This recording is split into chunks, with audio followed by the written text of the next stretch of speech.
KTO Radio présente À haute voix, la lecture intégrale des œuvres spirituelles majeures. Aujourd'hui, Quo Vadis de Henryk Sienkiewicz.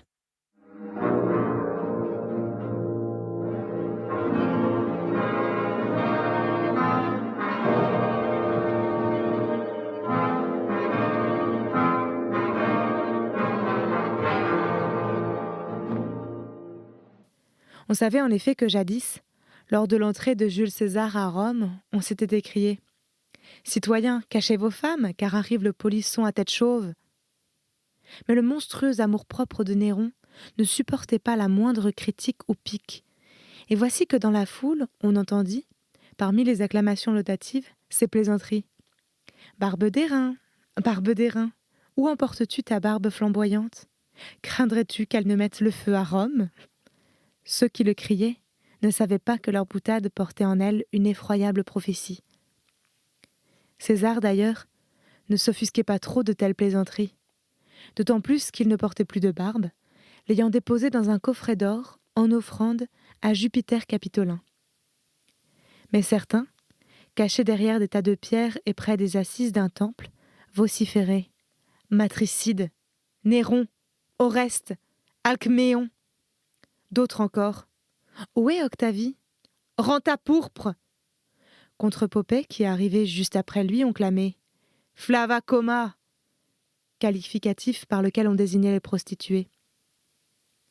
L'oreille musicale de Néron percevait ces injures également. Il portait alors à son œil son émeraude polie, voulant repérer ceux qui les avaient proférées et se souvenir d'eux. C'est ainsi que son regard se porta sur l'apôtre, debout sur la pierre. Pendant un moment, ces deux hommes se fixèrent, sans qu'il ne vînt à l'esprit de personne, ni dans ce cortège fastueux, ni dans ces foules innombrables, qu'à cette minute, se regardaient 2 mètres de la terre, dont l'un allait bientôt disparaître comme un rêve sanglant, tandis que l'autre, ce vieillard vêtu d'une lacerne grossière, prendrait possession pour l'éternité du monde et de cette ville. Dès que César fut passé, survint juste derrière lui une splendide litière portée par 8 Africains, dans laquelle était assise Popée, que le peuple haïssait. Vêtue comme Néron d'une robe améthyste, le visage recouvert d'une épaisse couche de fard, immobile, songeuse et indifférente, elle avait l'air d'une divinité à la fois belle et malfaisante, comportée comme dans une procession. Elle était suivie de toute une suite de domestiques des 2 sexes, ainsi que de toute une file de chars chargés de choses servant à son confort et à son habillement. Le soleil avait déjà sensiblement décliné lorsque commença le défilé des Augustins, cortège somptueux, miroitant, chatoyant comme un interminable serpent. Le paresseux Pétrone, que la foule saluait avec bienveillance, se faisait porter avec son esclave, semblable à une déesse dans une litière. Tigelin roulait dans une carouca, tiré par des poneys parés de plumes blanches et pourpres. On le voyait se lever sur son char et tendre le cou pour voir si Néron ne lui faisait signe de prendre place auprès de lui. La foule saluait aussi par des applaudissements Calpurnius Pison Lycianus, par des rires Vitellius, par des sifflements Vatinius. À l'égard des consuls Licinius et Lecanius, la foule resta indifférente, alors qu'elle acclama Tullius Sénétion, qu'on aimait, on ne savait trop pourquoi, de même que Vestinus. La suite était innombrable. On eût dit que tout ce qu'il y avait de riche et de brillant ou d'illustres personnages à Rome se transportait à Antium.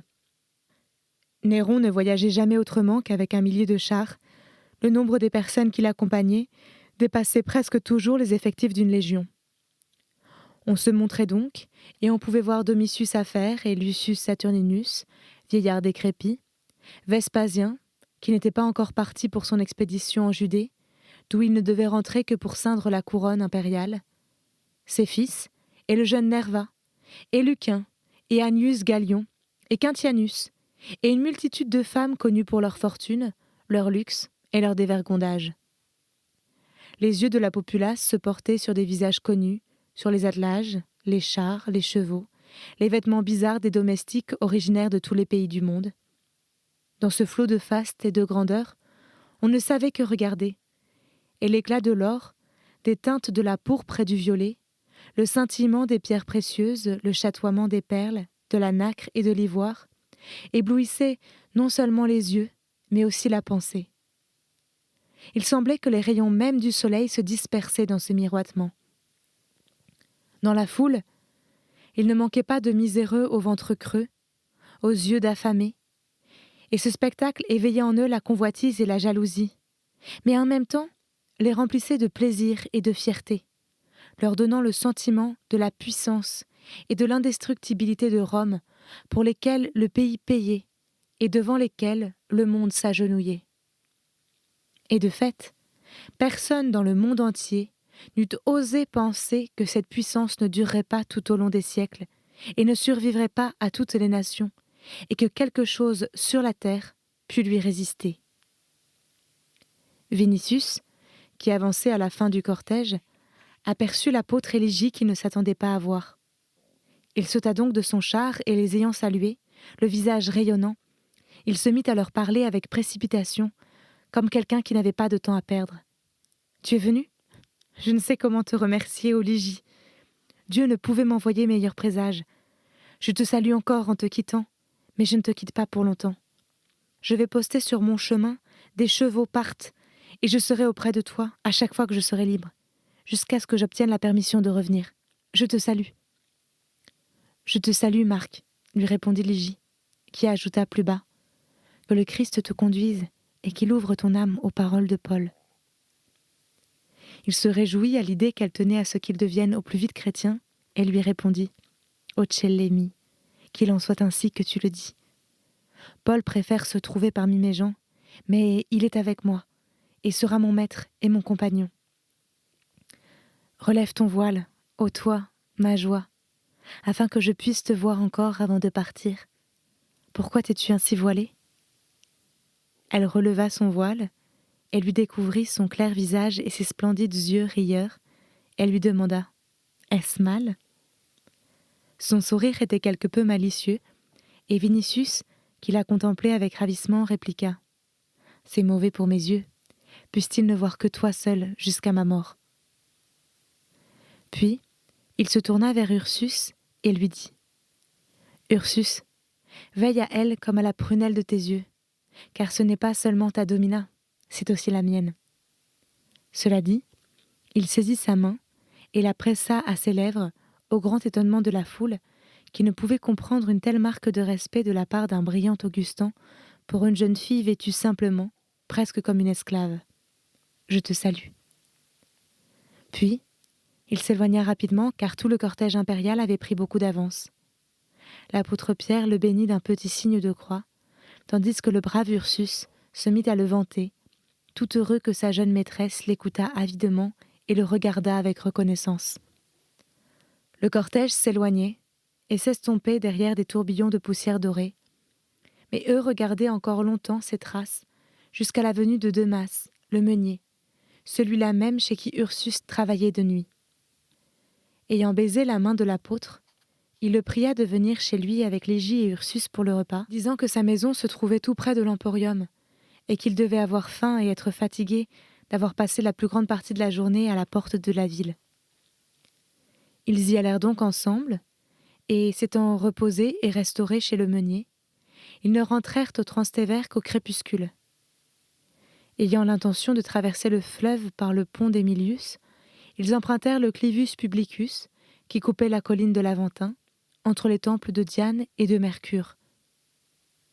L'apôtre Pierre regardait du haut de la colline les édifices qui se dressaient autour de lui et au loin, et, plongé dans le silence, il méditait sur l'immensité et le pouvoir de cette ville, où il était venu pour y annoncer la parole de Dieu. Jusqu'alors, il avait pu voir la domination romaine et les légions dans les divers pays qu'il avait parcourus, mais c'était comme des membres isolés de cette force, dont il constatait pour la première fois, aujourd'hui, la personnification en César. Cette ville immense, féroce et avide, et en même temps dévergondée, pourrie jusqu'à la moelle des os, et pourtant inébranlable dans sa puissance surhumaine. Ce César, fratricide, parricide et meurtrier de sa femme, qui traînait derrière lui tout un cortège de spectres sanglants au moins aussi nombreux que sa cour, ce débauché et ce pitre qui, en même temps, était le maître de 30 légions, et par elles, de la terre tout entière, ces courtisans couverts d'or et d'écarlate, incertains de leur jour et pourtant plus puissants que des rois, tout cela lui sembla être quelque royaume infernal du mal et de l'iniquité. Et en son cœur simple, il s'étonna que Dieu eût pu donner une toute-puissance aussi invraisemblable à Satan, et qu'il pût lui laisser la terre afin qu'il la broyât, la retournât, la piétinât, l'inondât de larmes et de sang, pour qu'il la saccageât comme un ouragan, la ravageât comme un orage, la brûlât comme la flamme.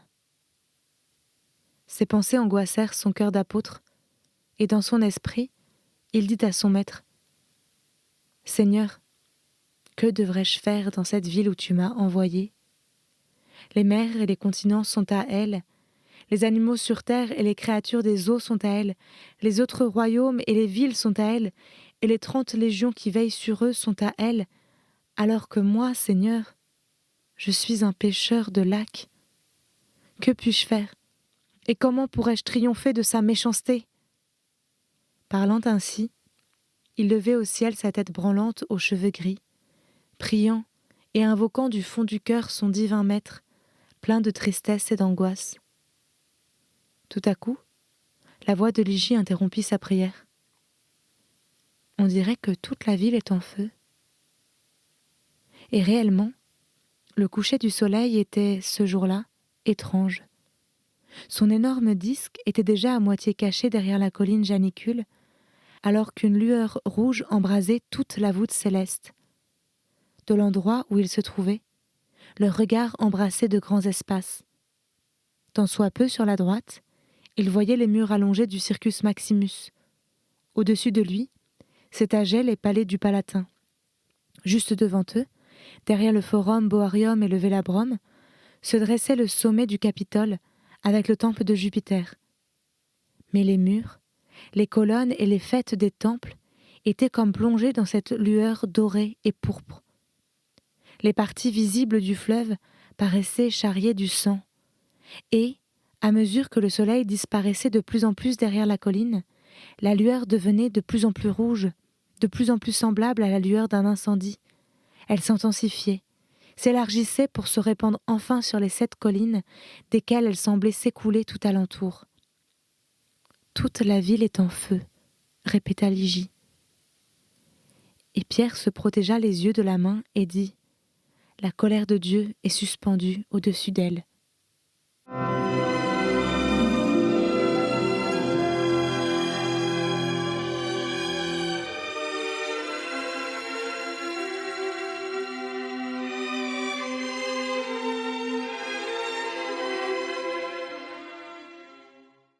Chapitre 37. Vinicius à Ligie. Mon esclave Phlégon, par lequel je t'envoie cette lettre, est chrétien. Il sera donc l'un de ceux qui obtiendront leur liberté de tes mains, ma bien-aimée. C'est un vieux serviteur de notre famille. Je puis donc, par son intermédiaire, t'écrire en toute confiance et sans craindre que la lettre ne tombe dans d'autres mains que les tiennes. Je t'écris de Laurentum. Nous nous sommes arrêtés à cause de la chaleur. Othon possédait ici une somptueuse villa, dont il avait en son temps fait don à Poppée, et celle-ci, bien que divorcée d'avec lui, a estimé bon de garder ce beau cadeau. Lorsque je pense à ces femmes qui m'entourent en ce moment, et à toi, il me semble que les pierres de Deucalion ont dû donner des espèces humaines tout à fait dissemblables, et que toi, tu fais partie de celle qui est née d'un cristal. Je t'admire, et je t'aime de toute mon âme, à tel point que je ne voudrais parler que de toi, et que je dois me forcer pour te parler du voyage, de ce qui se passe en moi, et te donner des nouvelles de la cour. Ainsi, César a été l'invité de Poppée qui a, en secret, préparé une somptueuse réception. Elle n'a d'ailleurs pas invité un grand nombre d'Augustans, mais moi et Pétrone avons été mandés. Après le prandium, nous avons vogué en barque dorée sur la mer, qui était si calme qu'elle semblait dormir, et aussi bleue que tes yeux, ma divine. Nous ramions nous-mêmes, Popée se sentant visiblement flattée d'être servie par des consuls ou leurs fils. César, se tenant au gouvernail, en toge pourpre, chantait un hymne à la mer qu'il avait composé la nuit d'avant et sur les paroles duquel il avait, avec Diodore, écrit la musique. Sur d'autres barques, des esclaves d'Inde, qui savaient jouer des conques marines, l'accompagnaient de leur musique. Tout autour de nous apparaissaient de nombreux dauphins, comme si, réellement, les sons les attiraient hors des profondeurs d'Amphitrite. Et moi, sais-tu ce que je faisais ? Eh bien, je pensais à toi, et je languissais de toi. Et j'aurais voulu prendre cette mer et ce beau temps et cette musique et te les donner. Veux-tu que nous habitions un jour au bord de la mer, mon Auguste, loin de Rome ? J'ai en Sicile une terre où se trouve un bois d'amandier qui, au printemps, se couvre de fleurs roses et qui descendent si près de la mer que les extrémités des branches touchent presque l'eau. Là, je t'aimerai, et j'adorerai cet enseignement que me transmettra Paul, car je sais déjà qu'il ne s'oppose ni à l'amour ni au bonheur. Le veux-tu ? Mais avant que je n'entende la réponse de ta bouche bien-aimée, je vais continuer de te décrire ce qui s'est passé sur la barque. Lorsque le rivage fut loin de nous, nous aperçûmes à l'horizon une voile, ce qui aussitôt provoqua une querelle, les uns affirmant que c'était une simple barque de pêcheurs, les autres, un grand navire d'hostie. Je fus le premier à le deviner, et c'est alors que l'Augusta observa que, visiblement, rien ne restait caché à ma vue. Puis, se couvrant soudain le visage d'un voile, elle me demanda si je la reconnaîtrais même voilée. Pétrone répondit aussitôt que même le soleil était invisible lorsqu'un nuage le cachait. Mais elle, feignant de plaisanter, opina que seul l'amour pouvait aveugler une vue aussi perçante que la mienne, et, citant le nom de diverses Augustanes, elle me questionna et essaya de deviner qui était celle que j'aimais. Je répondais avec calme, mais elle finit par citer ton nom. En le prononçant, elle découvrit de nouveau son visage, et, avec des yeux méchants et scrutateurs, elle se mit à me dévisager.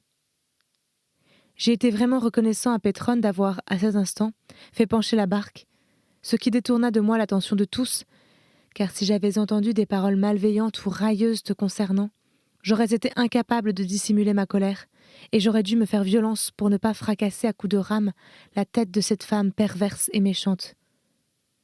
Te souviens-tu, n'est-ce pas, de ce que je t'ai raconté, la veille de mon départ, dans la maison de Linus, sur ce qui était arrivé sur les temps d'Agrippa ?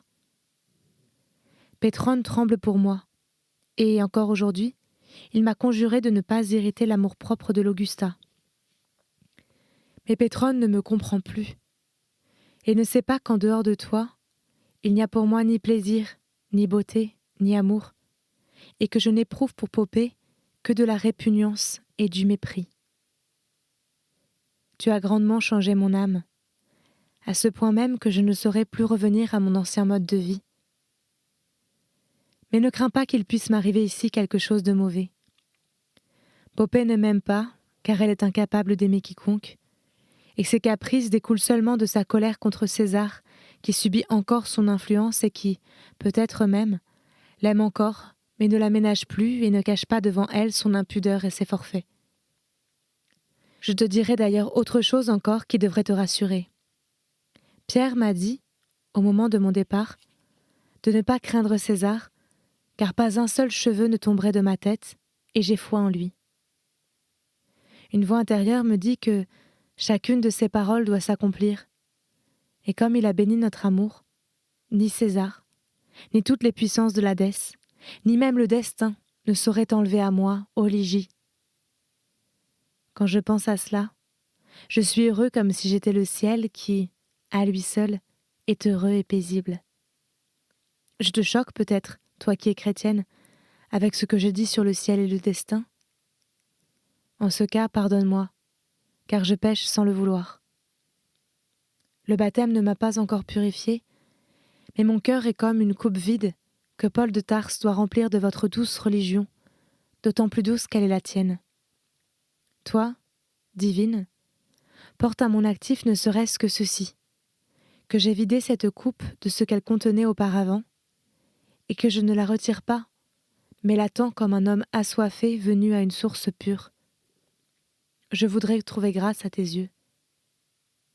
À Antium, je passerai mes jours et mes nuits à écouter Paul, qui, dès le premier jour du voyage, exerce une telle influence parmi mes gens qu'il l'accapare sans cesse, voyant en lui non seulement un thaumaturge, mais aussi un être quasi surnaturel. Hier, j'ai vu la joie qui se peignait sur son visage, et lorsque je lui ai demandé ce qu'il faisait, il m'a répondu « Je s'aime ». Pétrone sait qu'il se trouve parmi mes gens et désire le voir, de même Sénèque, qui a entendu Galion parler de lui. Mais voici au logis que les étoiles pâlissent. Le Lucifer matinal brille de plus en plus fortement. L'aurore rosira bientôt la mer. Tout dort tout autour. Moi seul, je pense à toi et je t'aime. Je te salue en même temps que l'aurore. Sponsa mea.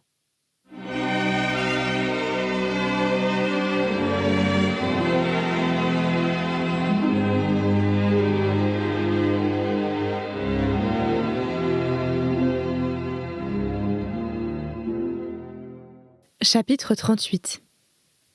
Vinicius à Lygie. As-tu été, très cher, un jour avec Léolus à Antium ? Si tu n'y as pas été, je serais heureux de te la montrer. Déjà, à partir de Laurentium, des villas s'alignent, l'une après l'autre, tout au long de la côte, et Antium même est une suite ininterrompue de palais et de portiques dont les colonnes, par beau temps, se mirent dans l'eau. J'ai moi aussi, ici, une résidence, juste au bord de l'eau, avec un bois d'oliviers et de cyprès derrière la villa, et lorsque je pense que cette demeure sera un jour la tienne, ces marbres me semblent plus blancs, ces jardins plus ombreux, et la mer plus azurée. Ô Lygie, qu'il fait bon vivre et aimer. Le vieux Méniclès, qui administre la villa, a planté dans les prairies, sous les myrtes, des touffes entières d'iris, et en les voyant, j'ai pensé à la maison des Aulus, à votre implivium et à votre jardin où j'étais assis à côté de toi. À toi aussi, ces iris te rappelleront ta maison familiale. C'est pourquoi je pense que tu aimeras Antium et cette villa. Dès notre arrivée, Paul et moi, nous avons, lors du prandium, parlé longuement. Nous avons parlé de toi, puis il a commencé à m'instruire. Et je l'écoutais longuement. Et je te dirai seulement que, même si je savais écrire comme Pétrone, je ne saurais encore exprimer tout ce qui m'est venu à l'esprit et à l'âme. Je ne m'attendais pas qu'il y ait dans le monde un tel bonheur, une telle beauté, et une telle paix ignorée jusqu'à présent des hommes. Mais je garde tout cela pour en parler avec toi dès que, profitant d'un moment libre, je viendrai à Rome. Dis-moi, comment la terre peut-elle porter en même temps des gens tels que l'apôtre Pierre, tels que Paul de Tarse et tels que César ? Je te le demande parce que j'ai passé la soirée après l'enseignement que m'a donné Paul chez Néron. Et sais-tu ce que j'y ai entendu ? Eh bien, César nous a tout d'abord lu lui-même son poème sur la destruction de Troie, puis il s'est mis à se plaindre de n'avoir jamais vu de ville en flammes. Il a envié Priam et l'a qualifié d'homme heureux d'avoir, précisément, pu regarder l'incendie et l'effondrement de sa ville natale. Ce à quoi Tigelin lui a dit « Dis un mot, divin, et je prends une torche, et avant même que ne finisse la nuit, tu verras Antium en flammes. » Mais César l'a traité d'imbécile. « Où irai-je, lui a-t-il dit, respirer l'air marin et protéger cette voie dont m'ont doté les dieux, et dont, me dit-on, je dois prendre soin pour le bien de mon peuple ? N'est-ce pas Rome qui nuit à ma santé ? N'est-ce pas les relents de Subur et de l'Esquilin qui me donnent des enrouements ? Et Rome en flammes, n'offrirait-elle pas un spectacle 100 fois plus splendide et plus tragique qu'Antium ? » À ces mots, tous se récrièrent à l'idée de la tragédie inouïe que serait la vue d'une telle ville qui avait conquis le monde, devenue un monceau de cendres grises. César leur répliqua que son poème surpasserait alors les chants d'Homère, Puis il se mit à dire comment il allait reconstruire la ville et combien les siècles à venir admireraient son œuvre qui éclipserait toutes les œuvres des hommes. Alors, les convives ivres se mirent à hurler « Fais-le! Fais-le !» Lui leur dit « Il faudrait pour cela que j'aie des amis bien plus fidèles et plus dévoués. » Quant à moi, j'avoue que je fus pris d'inquiétude en entendant cela parce que toi, Carissima, tu es à Rome. Maintenant, je ris moi-même de ces craintes et je me dis que César et les Augustins, quoique fous, n'oseraient pas commettre une telle folie. Et pourtant, vois comme on a peur quand il s'agit de ceux qu'on aime. Je préférerais que la maison de Linus ne se trouvât pas dans une étroite ruelle du Transtévère et dans un quartier habité par une population étrangère dont on se soucierait peu dans un tel cas. Pour moi, les palais mêmes du Palatin ne seraient pas une demeure digne de toi. Je voudrais donc aussi que tu ne sois privé d'aucune décoration et commodité auxquelles tu étais habitué dans ton enfance. Réintègre la maison d'Éolus, ma Ligie. J'ai beaucoup pensé à cela.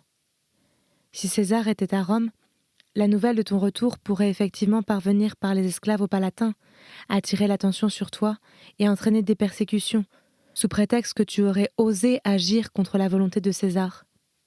Mais il restera longtemps à Antium, et d'ici qu'il revienne, les esclaves auront depuis longtemps cessé d'en parler. Linus et Ursus pourraient habiter avec toi. D'ailleurs, je vis avec l'espoir que, avant même que le Palatin ait revu César, toi, ma divine, tu habiteras déjà dans ta propre maison aux Carines. Béni sera le jour, bénis seront l'heure et l'instant où tu franchiras le seuil de ma maison. Et si le Christ, que j'apprends à vénérer, m'exauce, que son nom aussi soit béni. Je le servirai et donnerai pour lui ma vie et mon sang. Je me suis mal exprimée. Nous le servirons tous les deux, aussi longtemps que le fil de nos vies n'aura été coupé. Je t'aime et je te salue de toute mon âme. C'était À haute voix, une émission de KTO Radio. Aujourd'hui, Quo Vadis. Lecture, Marie Rambaud. Captation et réalisation, Gustave Schlicht et Thibaut Dagalier. Une émission disponible en podcast sur ktoradio.com ou sur l'application KTO Radio.